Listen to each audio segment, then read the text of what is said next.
Guys, നമ്മൾ ഇങ്ങനെ കൊണ്ടുവന്നിട്ടുള്ള ഒരു നല്ലൊരു കാറാണ്. അത്യാവശ്യം ഫ്രണ്ടിൽ 1 സീറ്റിൻ്റെയാണ്. പറഞ്ഞാൽ നമുക്ക് വേറെ 2 സീറ്റ് ഉണ്ട്, പക്ഷെ നമ്മൾ ഇപ്പോൾ അത് കാണിക്കുന്നില്ല. കുറേ ദിവസമായില്ലേ നമ്മൾ ഈ കാറൊക്കെ കണ്ടിട്ട്. നമുക്കിതിൽ വന്നിട്ടുള്ള നല്ല സ്പ്രിങ് മോഡലൊക്കെ വന്നിട്ടുണ്ട് കേട്ടോ. നല്ല സ്പ്രിങ്, സൈഡിലുള്ള സ്പ്രിങ് ഉണ്ട്. പിന്നെ ബോണറ്റ് അസല് മോൺസ്റ്ററിൻ്റെ ആണ്. പിന്നെ ഇത് സ്ട്രെയിറ്റിൽ വരുന്നത്, ഇത് ഇച്ചിരി വളഞ്ഞു വരുന്നതാണ്. ഇത് 1 സീറ്റിൻ്റെ ആണ്. ഇരിക്കാൻ പറ്റും, പക്ഷേ ഇങ്ങനെ ചാരാൻ പറ്റില്ല. അപ്പോൾ നമുക്ക് ഇത് ഒരു കമൻറ്റും ലൈക്കും പിന്നെ സബ്സ്ക്രൈബ് നിങ്ങൾ ഇഷ്ടമുള്ള ഒരു വണ്ടിയുടെ പേരിടുക. ആർക്കാണ് കൂടുതൽ ലൈക്ക് ഇട്ട്. ഹലോ ഗൈസ്, നമ്മളിന്ന് വന്നിട്ടുള്ള നമ്മുടെ ചാനലിൽ വെൽക്കം ടു മൈ ചാനൽ. നമ്മളിന്ന് ഒരു സൂപ്പർ വണ്ടിയാണ് കൊണ്ടുവന്നിട്ടുള്ള RC ജിമ്മി, അല്ലെങ്കിൽ ഡിഫൻഡർ എന്ന് പറയാം കേട്ടോ. ഇതാണ് കൂടുതലായിട്ടും നമ്മളെ സ്ഥലം എനിക്ക് മറന്നുപോയി. ഗുജറാത്തിൽ കൂടുതലായിട്ട് ഈ വണ്ടി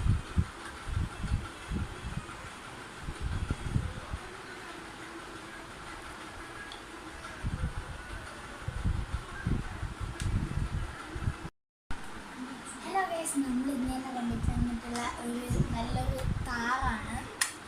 അത്യാവശ്യം ഫ്രണ്ടിൽ 1 സീറ്റിൻ്റെയാണ്. പറഞ്ഞാൽ നമുക്ക് വേറെ 2 സീറ്റ് ഉണ്ട്, പക്ഷെ നമ്മൾ ഇപ്പോൾ അത് കാണിക്കുന്നില്ല. കുറേ ദിവസമായില്ലേ നമ്മൾ ഈ കാറൊക്കെ കണ്ടിട്ട്. നമുക്കിതിൽ വന്നിട്ടുള്ള നല്ല സ്പ്രിങ് മോഡലൊക്കെ വന്നിട്ടുണ്ട് കേട്ടോ. നല്ല സ്പ്രിങ്, സൈഡിലുള്ള സ്പ്രിങ് ഉണ്ട്. പിന്നെ ബോണറ്റ് അസല് മോൺസ്റ്ററിൻ്റെ ആണ്. പിന്നെ ഇത് സ്ട്രെയിറ്റിൽ വരുന്നത്, ഇത് ഇച്ചിരി വളഞ്ഞു വരുന്നതാണ്. ഇത് 1 സീറ്റിൻ്റെ ആണ്. ഇരിക്കാൻ പറ്റും, പക്ഷേ ഇങ്ങനെ ചാരാൻ പറ്റില്ല.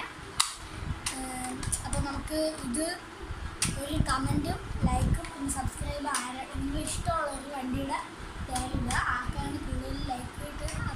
ഹലോ ഗൈസ്, നമ്മളിന്ന് വന്നിട്ടുള്ള നമ്മുടെ ചാനലിൽ വെൽക്കം ടു മൈ ചാനൽ. നമ്മളിന്ന് ഒരു സൂപ്പർ വണ്ടിയാണ് കൊണ്ടുവന്നിട്ടുള്ള RC ജിമ്മി, അല്ലെങ്കിൽ ഡിഫൻഡർ എന്ന് പറയാം കേട്ടോ. ഇതാണ് കൂടുതലായിട്ടും നമ്മളെ സ്ഥലം എനിക്ക് മറന്നുപോയി.